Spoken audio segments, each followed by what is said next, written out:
Hello, my name is Greg Radzio and I'm a principal engineer at Angular.io. Today I'm going to be talking about hexagonal architecture, but mainly about how we got to create it in Angular using some of the programming principles. So today you're going to get a depth knowledge about how to apply principles in hexagonal architecture as well to, help out you build a better software. So a little bit of context here. We're going to be talking about different problems that you can encounter as a developer throughout your learning process. And let me just shut it down. Sorry. And we have to start somewhere. And the starting point is like this. So I assume you already know what is a state management system and you know what are the components and HTTP service. So generally, you can think of it like we have three different layers, right? So one layer is related to the component part, which is called the UI layer. Then we have the application layer, in where you're gonna have all the state logic, all your business cases, all your business rules as well. And then you're gonna have a data layer that is responsible for fetching and sending the data. So generally, like something outside your application sort of business scope, but still, allows you to communicate with the outside world. So these are the three layers that we're going to talk. So what kind of problems can you encounter when you apply this architecture? So one of them is that your components can simply get too big. And you can start browsing the internet, and everything in this presentation is going to be around this concept of divide and conquer. So when something is too big, all we have to do is to make it smaller, right? So how can we make a big component smaller? Well, we can learn about the smart components and presentational components. So the smart components are going to be responsible for like getting the data and manipulating the RxJS calls and modeling some of the view models as well, and having some different stuff. But then the presentational components will be sort of a dummy component. They don't know about all this logic. They are reusable. They can be, they are only related to the presentation. And so far so good. This stuff you can find in the internet. But then when you start building more applications, you can see that maybe you need something called a page component. A page component is a component that is routable. You put it on the route, and it can contain multiple smaller smart components inside it. Of course, it can also contain presentational components. But generally, page component is a way of reusing smart components. A typical example could be a home page of the application, where you put things from three different domains, right? If you go to the e-commerce, you can see things like the categories and the products and hot products and whatever. And then you can go to separate pages of the categories and separate of the products as well. So generally, it's like an aggregator page. Or another example is the back office app, when you have like a dashboard page and you want to have a small widget of different smart components. So you don't want to repeat that logic in your page components. You want to keep them encapsulated in the smart components, right? So then you can actually reuse them as well. Okay. Then eventually you can get to the point where the smart components are also too big. They contain too much logic. So what can you do about it?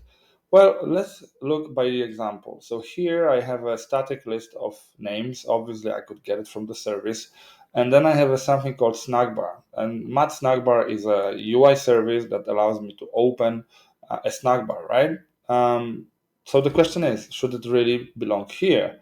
Because there are other ways to foster reusability in your system, and also to increase less dependencies in your component constructor, because you should keep them at minimum. I would say 4 is a good number, but you can imagine in a more sophisticated example, you could have some modals and snack bars and whatnot, toasts and whatever you want to call. And then you will realize that your component gets really, really big, right? So this is a trivial example, but I hope you can, you see where it's coming, right? So what you can do instead is to create a directive. And the directive will have an input, which will provide the name. You can use it in a template as an attribute directive.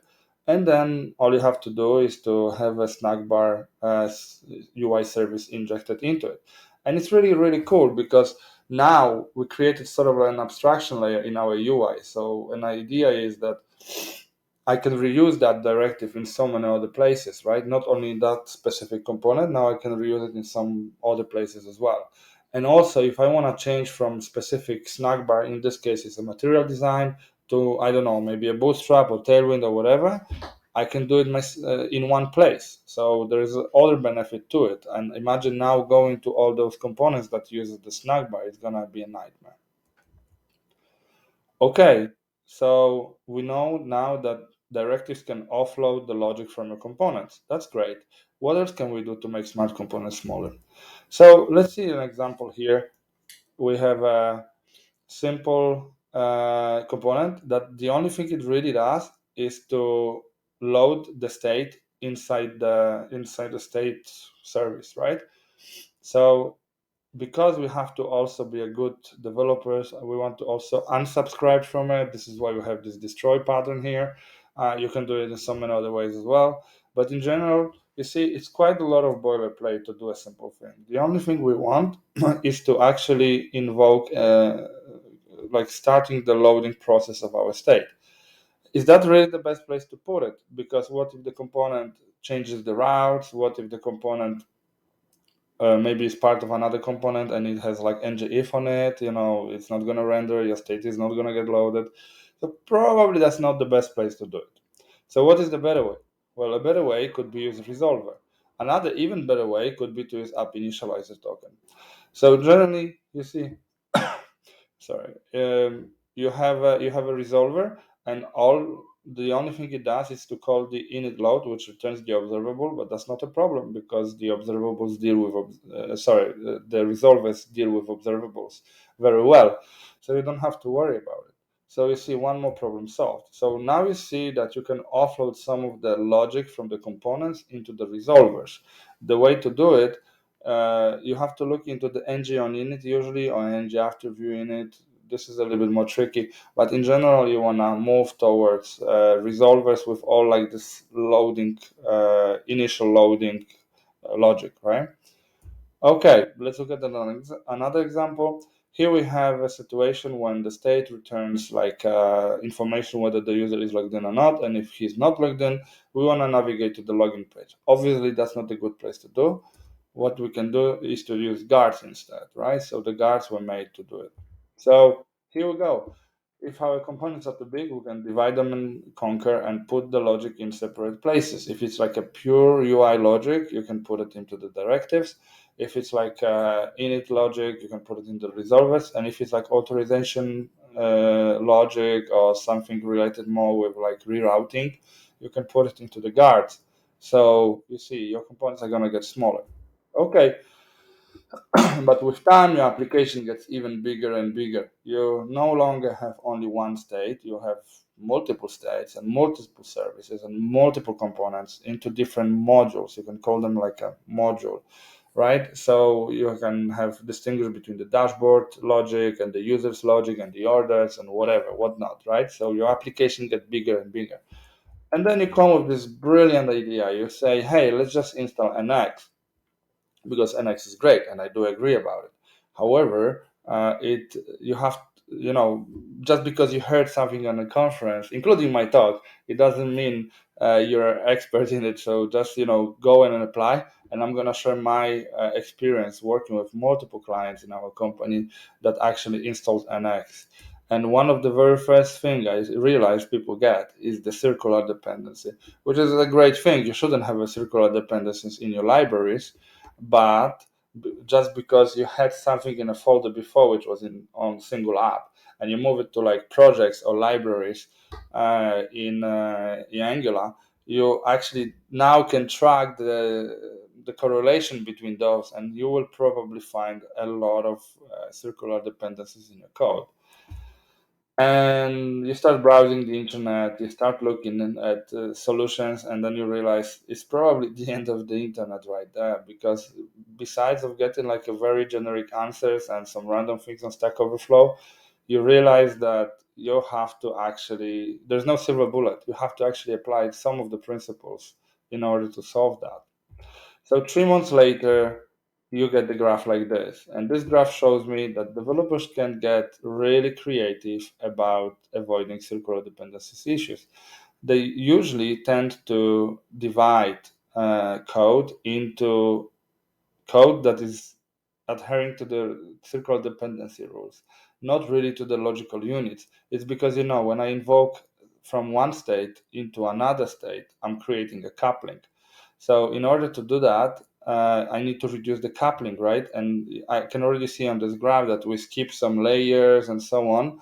So it's not really, really good, and it's just part of it, right? So the bigger the software goes, the more difficult it is to maintain your dependency graph.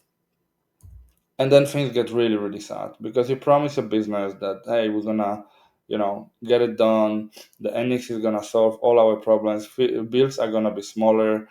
Tests are gonna run faster, and it's not really the truth because one change actually has effect everywhere, and simply things are not this way. And then the business looks at you and say, okay, I mean, it was supposed to be done.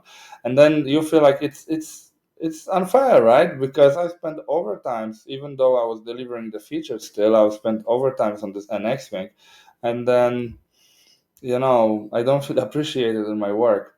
So let me give you some developer decision chart here. It's a bit of a joke, but you start with like a depressed state. You have to answer yourself a really important question. Do I want to learn? And the answer could be no. I mean, this project doesn't bring me any forward. It would be much better if I could start from scratch and build something great again. Then you look for another job, probably, right? I mean, after all, some of the people already left when they saw the mess that was there. And then the answer could be yes, yes, I want to learn. And then you want to call the Lowgular guys, like hire one of us from a company. We're gonna come and show you how it could be done. We've done it so many times. So who you gonna call? Lowgular. Okay, I mean, enough of this. So I'm not gonna leave you just like that. I'm gonna tell you that actually there are different layers and different levels of that problem. So just because this was just the beginning, let me tell you what's gonna come next. So very important disclaimer is that we need to talk about the principle going forward. There's not gonna be like silver bullet, just move it to the directive or whatever. There's gonna be principles that are gonna guide your decision-making process going forward. So just bear with me and try to understand it. So let's get back to the problem. So what is the problem with this chart? Well, I think the problem is that we have too much coupling. So the real question we should be asking is how to reduce coupling between the libraries, of course. And one of my favorite ways to do it is to use the event-driven architecture. So in this example, you see there is no coupling between the basket and the checkout, even though there is a coupling with some infrastructure service called event bus, but it's really hidden from the entire graph perspective. And then the basket will dispatch an event on event bus, and then the checkout can subscribe to that event and then receive it and react to it. And technically there is no coupling in between. Obviously this is a whole topic. I've been doing like hours of training on that. So generally this is just a nutshell, right? This is how you can look at it from the top. But the event driven architecture is the way to reduce the coupling between the modules. So in order to do it, we have to create something called event dispatcher, which is going to be on the data layer part because you're just sending the data. It's on infrastructure stuff. And then we're going to have event listener, which is in the UI layer because it reacts to changes to the feedback going from the outside of application. And the only thing it's going to do is going to dispatch an action on our states. And so we can alter our state. Cool. So we added two more elements to the puzzle. But then eventually your state is gonna get too big, right? Because I mean, you can see on a previous example, like everything points out into the state. So eventually, if you like it or not, you're just gonna have more functionality in there. And things get really scary because you just dealt with the depression problem, but now you have to, deal with another one. But don't worry, I got you covered. So how to make the state smaller? So what we do, we can apply something called tactical domain-driven design. This is a really, really deep topic, but generally think about like there is like aggregates and entities and value objects and so on. But generally, I'm gonna bring it up like in a very easy to digest way. Look at the functionality and find things that are not directly related to each other and split them into different states. That's it. So looking at this example, I can clearly see that the user subject and user setting subject, they're not really related. They don't combine like they don't combine the RxJS between each other. So you can technically do something like this. You can get the one state called user state and then the other state called user setting state, and just put it into two different classes. Cool. And then the other principle you can use here is called single responsibility principle. So you see, you have user setting state that grew a little bit, and we had to add the local storage because I don't know, the business maybe wanted to like put a some persistent layer to it. So when the user refresh the browser, his settings can stay there. They can be cached. It's because I mean, users don't change the settings so often. So you see, you have to add the logic. You add one more dependency into your constructor, and then you add the serializing logic and so on. So the question is really, how many responsibilities do you see here? Because single responsibility principle says there is only one reason to change that class. And how many reasons do we have? Well, I can see at least two. One of them is to deal with like public API and getting the data and setting and so on. And the other one is to actually low level detail around the local storage and serializing, deserializing, and so on. So what can we do? Well, we can introduce new entity called user setting storage. And in that way, all the local storage and behavior subject logic can be there. And on the state part, I can inject that storage and then use its internal API to get and set the data. So I can also split it based on like where it should be done. And it actually also really makes sense because if you look, the picture on the right really is low level. Like local storage is not something that's part of your application. It's part of your web browser environment, but it's not really part of your application code, right? So this is why the one on the left is the application layer and the one on the right is the data layer. So that being said, we introduce a new component called storage, and it should be in the data layer. Okay, so now our states should be a lot smaller and there should be more of them. So what kind of issues can appear? Well, one of them could be that we tightly couple within our module. So this is called like a cohesion, but there are like good cohesion and bad cohesions and so on. But generally, think about it like this. If I want to replace a blue dot, which represents some infrastructure service, some data service here, how many classes will get affected? Well, it depends which one, right? But the one that's connected with so many other components or states, quite a lot can happen, right? I have to be wary about these changes. And if I want to replace the big red dot, what's the effect of that? Well, a lot of places actually talk to it too. So talk to it and it talks to other things as well. So technically, it's not going to be so trivial. So what can we do? Well, you see, things get really, really tied up. I want to remove one part, not happening. If I want to update from a version of state management system, I can't move, things really, really get tied up. So the real question is how to decouple the layers inside the module. Well, let me introduce dependency inversion principle. So you see, this is a very trivial example. You have a component and a service. Obviously, it could be state or whatever. And instead of depending directly, you can create an abstraction and depend on the abstraction, not on the service itself. So I have my component injecting the abstraction, and then the service like implements that abstraction. In TypeScript, you can do it in two different ways. You can do it using abstraction class, and then the service can extend it. Actually, can even implement it. And then you have injection tokens and interfaces, which is my preferred way to do it. So what are the benefits of it? So imagine now that I want to replace the HTTP service, maybe to GraphQL service or some totally another API that's not really, it's not really the same. Maybe it's external. You see, if I have this service injected in like 20 different states, I have to go to those 20 different states and change it there. But if I create an abstraction called secondary port, now I don't have to go to all those states. I can only replace it and then change it in a module where it's actually provided. So very easy, right? The same with the storages. If I want to change from local storage to IndexedDB or whatever, my state will not know. This is the whole point of dependency inversion.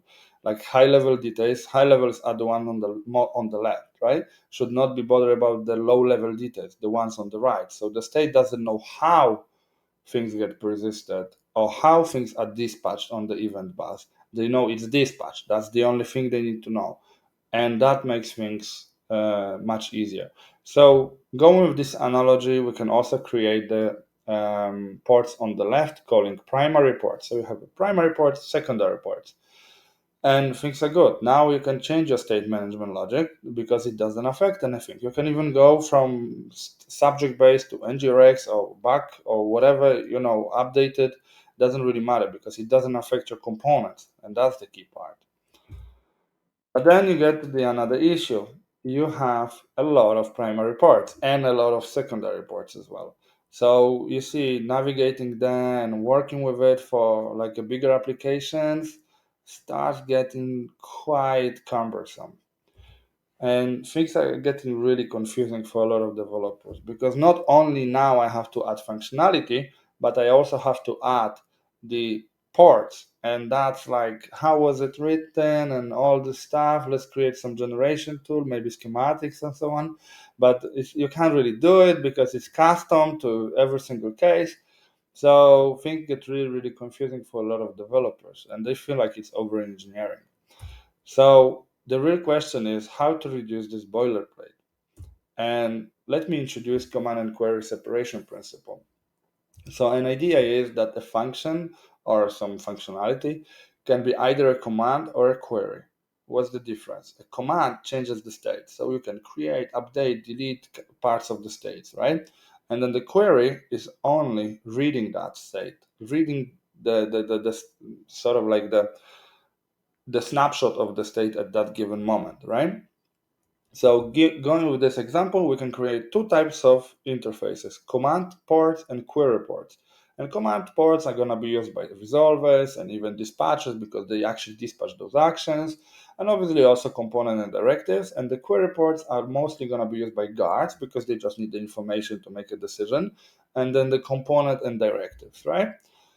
So what can we do with the part on the right? So we can introduce something called interface segregation principle. You can actually analyze those dependencies and say, okay, so there are some directives, and quite many of them, that don't need to inject both interfaces, get all and get one. They can introduce a single interface implemented by some service. And then the resolvers are really only invoking the create part. So we can create a separate interface for this. With that being said, you can structure it so many other ways. You just have to analyze it yourself what makes sense. But you can come with some like basic solution that you can create two types of ports as well, the read port and the write port, right?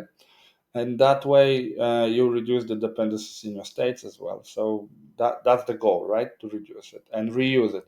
And actually even next level could be to introduce things like a generic types in which you can have like a single port called read, and then you can provide the type of the data that's going to get returned. So yeah, there are many ways to skin a cat. So then your state gonna get big again because you see, you add functionalities and you already split it, you already extracted the storages and so on. But eventually, if you add functionalities, it's gonna get big. And then you feel like, oops, I did it again.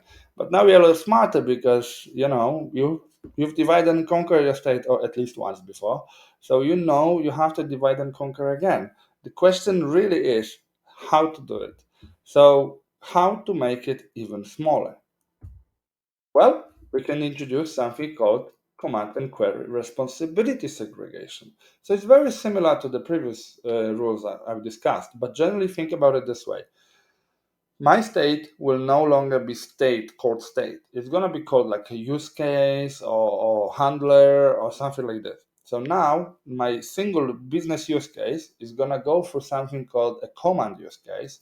And that command use case is gonna output information to the storage. It could be in a form of sort of an event, or it could be in a form of like changing the current snapshot of the state, and then it's gonna get persisted in the storage. And because it was persisted in the storage, which is reactive, now I can react in my query use cases that are constantly subscribed to it and alter my query models, right? So my components and directives and all the view is gonna get like the updated information as soon as I finish my command use case. And with that, you can create the command handler and the query handler, and these two will work very well for you. So we not only splitting by like a logical boundary, but we also splitting into like the responsibilities of the use case, right? And then the things get really ninja some. If we can get to that level, I promise you, you are in 1% of the developers out there who really mastered the way Angular architecture can be done. Obviously, I just gave you some very high level hints, and you're probably gonna have a lot of questions and so on. So this is why feel free to get in touch with me on Twitter. This is my Twitter handle, Greg_Radzio, or just send me an email at greg@lowgular.io. Or maybe if you want to hire me or one of my colleagues, we're more than happy to attend and help you out, guys. So yeah, thank you for coming. I hope you learned something, and yeah, see you soon.